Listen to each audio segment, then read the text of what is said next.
How can you tell where the PvP is going on at? So there's an events tab. I mean, everywhere in the world it'll be happening, but there's an events tab in your chat window.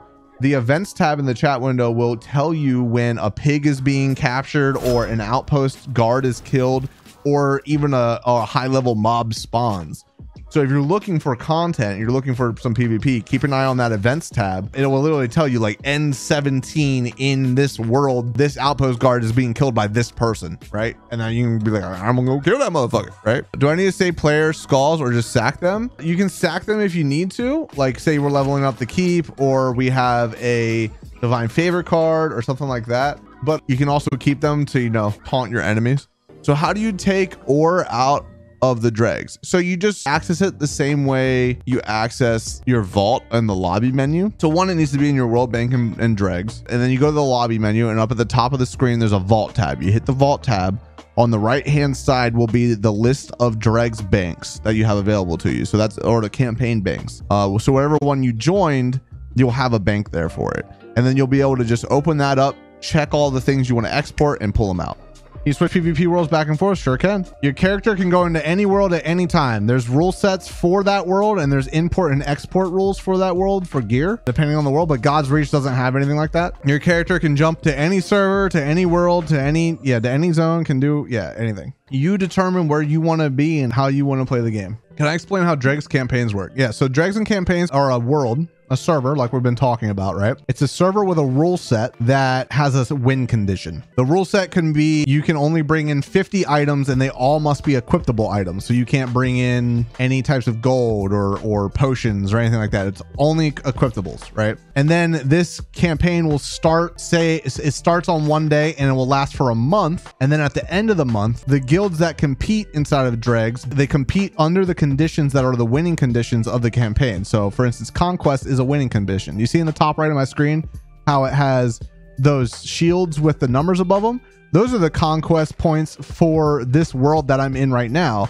God's Reach has a never-ending conquest going on. Conquest points stack up based on when you capture outposts, forts, keeps, and castles, and every hour they'll tick for a specific amount of points. So that's one way to win dregs, right? So at the end of, say the dregs last for a month, at the end, based on where your guild scores is the rewards you get. So you can get gold, you can get crafting materials, you can get mounts, you can get building materials, you can get minors and majors, you can get all types of stuff from rewards. And based how your guild performs, that's what your guild gets. There's also things called divine favor cards, which are basically kind of like quests for the gods. A quest will be donate or sacrifice 20 skulls to this god during the summer season, right?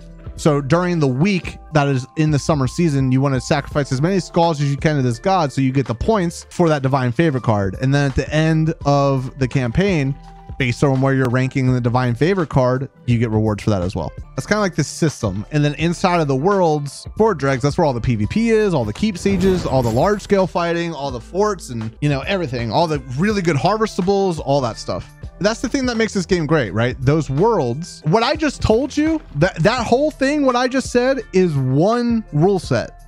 Is one rule set that can exist, and everything in that rule set could change, right? You can have it so people can't bring in anything. You can have it so group sizes are 5 or group sizes are 6. You can have it so you can't bring in any levels, any character past level 30, or there's all these different rule sets that could possibly exist based on the world you're entering. And that campaign is a contained campaign with a win condition, and you're competing in that world's rules. And you can bring your character in and out as much as you want, unless the rule set of the world has to be a new character or whatever, or your character's locked to this until the end of the campaign or whatever. Like that, those would be the rules of the campaign. Are the classes pretty balanced? Yeah, pretty much. So I have a YouTube video about this. It's kind of hard to explain the entire game loop, to be honest with you. But the game loop is basically get gear, kill motherfuckers, get gear, kill motherfuckers, get gear, kill motherfuckers, get gear, laugh at motherfuckers because you killed them, get gear, kill motherfuckers. How does necromancy work? In short, you use body parts and combine them to create vessels. Any idea where to get domination dust? You buy it from the exploration discipline vendor. I think it's 4K per dom dust. There's a chance to get green exploration, e.g. minor discipline, go down once you equip the blue discipline. Struggling to get more greens to make more blues? No, it doesn't. Just make sure you have your potions, your food, You're hitting node ranks that, you know, you probably should be on a blue, which shouldn't be really any higher than 6 or 7. Have they talked about adding different armor looks? Yes, they have. There's going to be a skin system. Yep. Do potions give better harvesting buff than food does? No, but you can't have 2 foods and you can't have 2 potions. So having one of both is good. I think if you make a good enough potion, I'm sure it does. Can I be successful PvPing if I like to play solo? Crowfall is not a game that you play by yourself. But yeah, you can like solo roam and stuff if you want to. Where are the items it said I had in the mailbox? Also, where are the plots of land? Inside in the lobby screen in the top right, you'll see an inbox tab with a floating red with a number in it. That is what you're looking for. Where do you find your jumpstart tome? I actually don't know because I didn't need one because I had VIP, so I don't know where it is. I think it might be in your inbox. You can't repair your armors or weapon? You cannot. No. Is this worth putting some points in the spirit for stamina? Maybe. I don't think so, unless you're purely a crafter. I don't like PvP, though I like this game. Hey, that's cool. This game reminds me of what was Warfare Goes. They said the PvP isn't an afterthought. That's good to hear.